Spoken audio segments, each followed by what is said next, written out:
Clark County has 3 museums, and one man is familiar with every document, artifact, and exhibition. Let's meet Clark County's museum administrator, Mark Hall-Patton. Well, I'm in charge of the Clark County Museum, the Howard W. Cannon Aviation Museum, and the Searchlight History Museum. I administer them. I am, in effect, the one that everything devolves to. I administer the staff and all of that.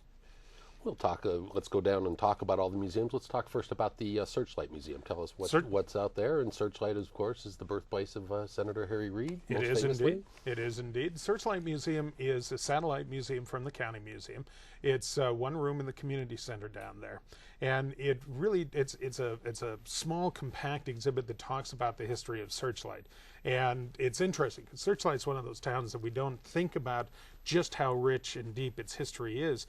But this is where Edith Head got her start dressing up burros when she was 5 years old and living there in Searchlight. And of course, Senator Harry Reid is from there, and Scott Joplin wrote a ragtime song about Searchlight. He was never there, but he actually wrote it about Searchlight. And it's a fascinating community. So we have a museum there that the local community and visitors to the community can learn a little bit about the area there. And of course, moving to McCarran International Airport, named after our former U.S. Senator, Howard Cannon, and he has a aviation background himself. Yes, and Howard Cannon, the Howard W. Cannon Aviation Museum, is the one actually that I came over here to start in 1993, and that one's interesting because it allows you to learn about how commercial and general aviation has affected the growth of Las Vegas and Clark County and all of southern Nevada. Howard Cannon himself was our U.S. Senator for 4 terms. He was the man who authored the bill that deregulated the airlines.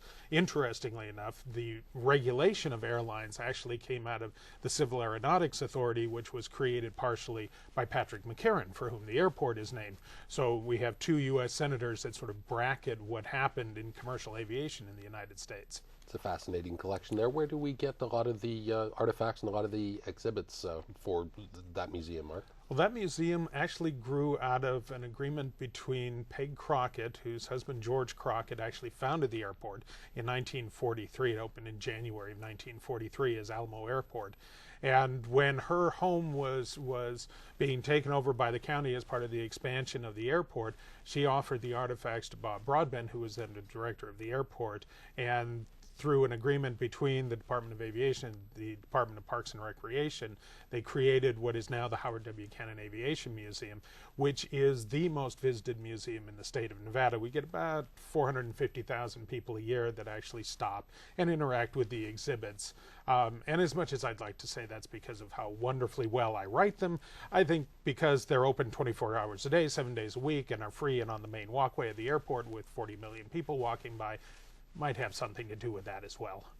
People are fascinated by it. And of course, probably the best museum in all of Clark County, the Clark County Heritage Museum, a gem out there in Boulder Highway in Henderson. Absolutely. It is the best value you can find in the valley.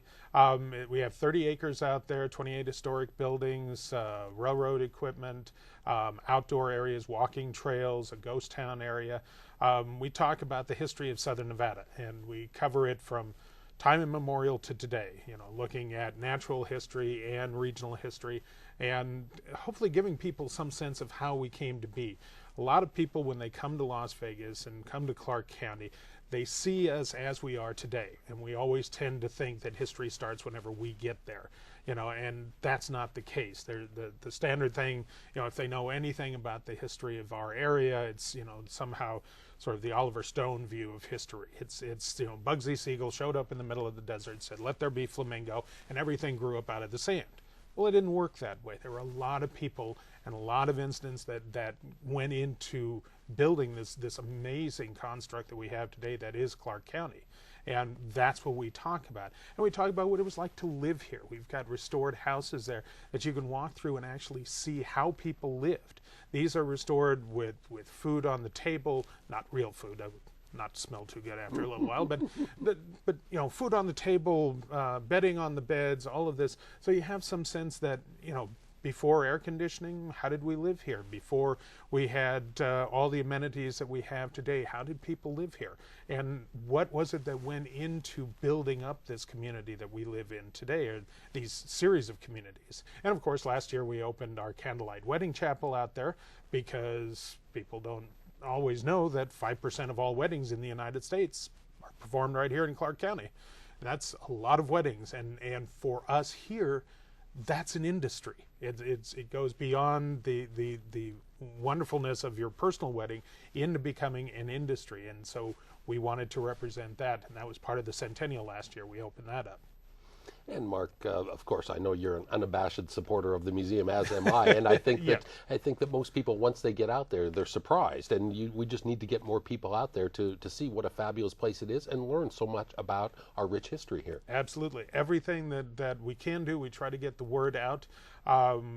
We try to speak to groups as much as possible. We try to get the word out in every way, shape, and form we can, because once somebody comes to the museum and actually walks the grounds, they go, wow, this is great, and they come back and they bring their friends and they bring their family, and that it's just trying to get past the white noise of the Strip takes a little bit sometimes.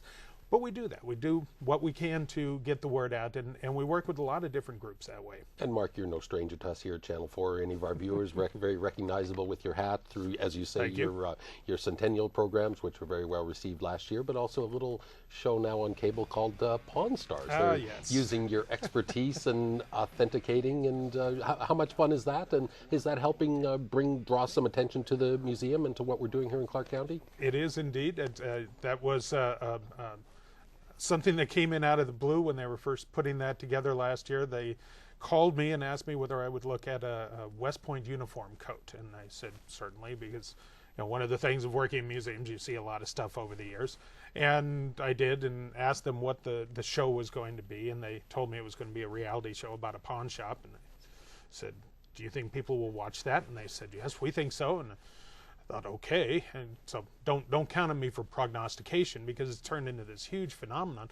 And because of that, I've done a number of shows for them, and I come in and just say whether something is real or not, and get a chance to add a little bit of history in that aspect of the show, and also talk about the museum. And we get a number of people coming in now, and we know it's from the show because they come in and they ask to see me, or they say, we saw you on Pawn Stars. And we're getting people from all over the country who have seen the show, and the show's the #1 show on cable, and it's now shown in, I think the last thing I heard, it's being shown in 28 different countries, so it's turned into this phenomenon.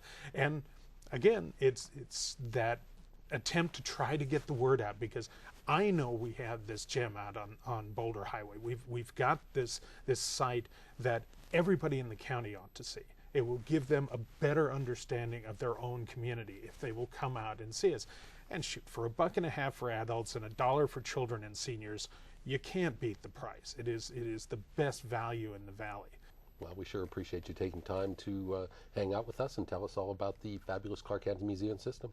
Thank you. All right.